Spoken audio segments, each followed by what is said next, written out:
தமிழ்நாடு அரசை பொறுத்தவரை ஆளுநருடைய குறுக்கீடுகளை அவ்வப்போது அறிக்கையின் மூலமாகவும் நாங்கள் அனுப்புகிற கோப்புகளின் மூலமாகவும் நாங்கள் நிரூபித்து வருகிறோம். சட்ட ரீதியான அவருடைய செயல்பாடுகளை வரையறுக்க வேண்டிய கட்டம் தமிழக அரசுக்கு வரும்.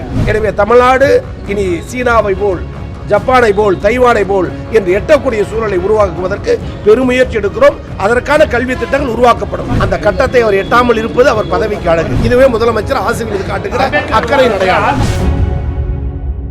தொடர்ந்து உயர்கல்வித்துறையில ஆளுநர்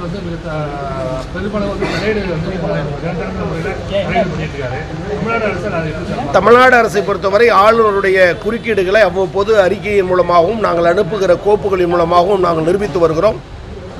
இதன் பிறகும் அதன் நிலையை தொடருவாரேயானால் முதல்வரோடு கலந்து பேசி தக்க நடவடிக்கை மேற்கொண்டு சட்ட ரீதியான அவருடைய செயல்பாடுகளை வரையறுக்க வேண்டிய கட்டம் தமிழக அரசுக்கு வரும்.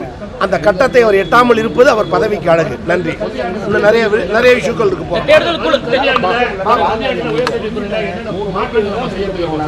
நாங்கள் தமிழகத்தில் 4 மண்டலங்களாக பிரித்து நான் பொறுப்பேற்றதற்கு பிறகு திருச்சி, மதுரை, கோவை, சென்னை என்று அனைத்து நிலையிலான துறை தலைவர்கள், பேராசிரியர்கள், முதல்வர்கள் மற்றும் பல்கலைக்கழகத்தினுடைய சிறப்பு கல்வி வல்லுநர்கள், பொறியியல் கல்லூரியுடைய சிறப்பு வல்லுநர்கள், பேராசிரியர்கள், நான் டீச்சிங் ஸ்டாஃப், பெற்றோர்கள், விடுதி மாணவர்கள், 7.5% படிக்கிற மாணவர்கள், நான் முதல்வன் மாணவர்கள், புதுமை பெண் திட்டத்தில் பயன்பெறுகிற மாணவர்கள், மாற்றுத்திறனாளி மாணவர்கள், தமிழ் புதுமை மாணவர்கள் என்று ஒவ்வொரு பிரிவாக நாள் முழுவதும் நானும் உயர்துறை கல்வி செயலாளர்கள் 6 IAS அதிகாரிகளோடு நானே அமர்ந்து மாநிலம் முழுவதும் கோரிக்கைகளை பெற்று வந்திருக்கிறோம்.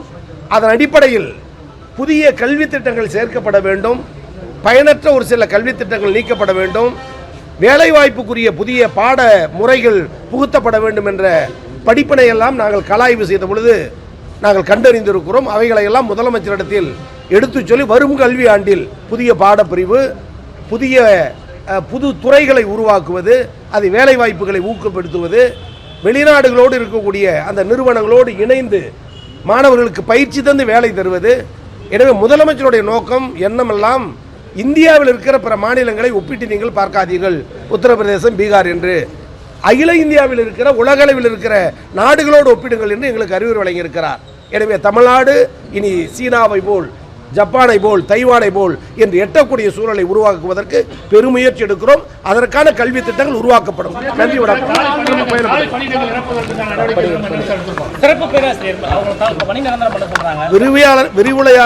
கல்லூரியினுடைய பாடத்திட்டங்கள் மாணவர்களுக்கு பலன் பெற வேண்டும் என்பதற்காக தமிழ்நாடு முதலமைச்சர் அவர்கள் 2000 பேர் கௌரவ விரிவுரையாளர்கள் நியமித்திருக்கிறார்கள்.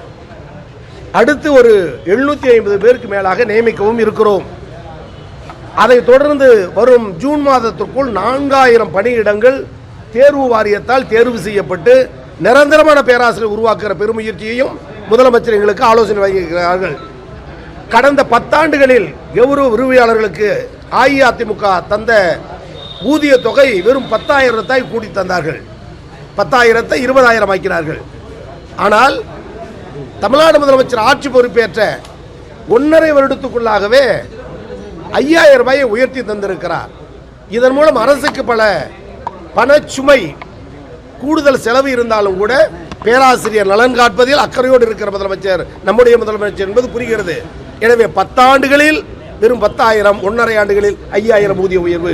இதுவே முதலமைச்சர் ஆசிரியர் காட்டுகிற அக்கறை அடையாளம். இதுபோன்ற செய்திகளை மேலும் தெரிந்து கொள்ள எங்களது யூடியூப், Facebook மற்றும் Twitter ஆப்களை சப்ஸ்கிரைப் செய்யவும்.